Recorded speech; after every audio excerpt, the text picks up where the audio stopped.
We're live streaming now the destruction of life, and you can only come to the conclusion this is genocide because it is an intention to destroy a people.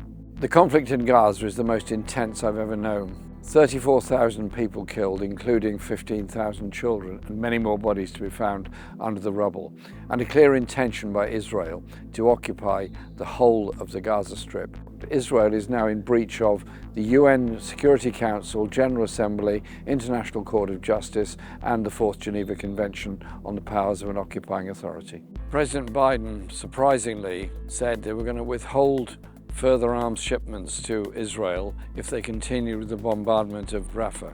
To his shame, the British Foreign Secretary, Lord Cameron, announced that Britain would continue supplying lethal weapons to Israel to continue the bombardment of Rafah. That is a disgrace. I've been in Rafah on a number of occasions. It's the town where Tom Herndl, brilliant young British photographer, was shot dead by an Israeli soldier as he was trying to save children who were suffering from the demolition of their homes by the Israeli Defense Force. It's not a big town, and it's now got 1 million people in it who are utterly desperate. It doesn't have the facilities to cope with 1 million people in normal circumstances. But these aren't normal circumstances.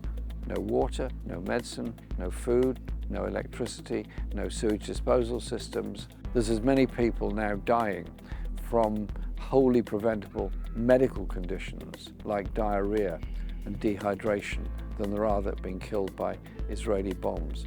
We are witnessing this horror story of a destruction of life of a people who are corralled into a town that cannot cope. Yet, a few kilometers away, there's all the medicines you need, there's all the food you need, there's all the water you need. Why are we allowing this to go on? Let's deal with the issue of the illegal occupation of the West Bank, the illegal bombardment of civilian targets in Gaza, and the horror story of 34,000 people whose lives have been terminated, including 15,000 children who will never know the joy of growing up and making their contribution to our world. The politics of Western Europe and North America and the politics of most of the mainstream media have really enabled Israel to get away with this. Obviously what happened on October the 7th was awful. Holding of hostages is awful. But killing 34,000 people doesn't bring anybody back. And the almost universal attempt by European and North American governments to close down protest, it hasn't worked. The opposite's been the case. We've now had 14 national demonstrations in London. 11 universities have now got encampments at them in the UK, and a very large number in the USA. It has become a global movement for justice for the Palestinian people. When Stephen Capo, who's a Holocaust survivor, spoke in Hyde Park recently, a huge crowd was totally silent as he relayed his story of his childhood under Nazi occupation. He was there as part of a very large number of Jewish people that had joined that demonstration, the Jewish bloc. And the numbers of people from all denominations and none that have attended the marches is absolutely huge.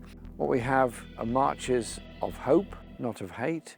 These are marches of people wanting to bring about peace for the people of Palestine. It should also be said, and this isn't reported very much, a considerable number of people in Israel are also opposed to the occupation, also opposed to the bombardment. That's a voice that needs to be heard as well.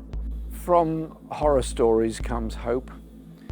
The poetry that's been written by those that have subsequently lost their lives. Rafah al-Hariya's poem, If I Must Die, is very, very powerful. He says, fly the kite with a long white tail over Gaza to remember me when I'm gone.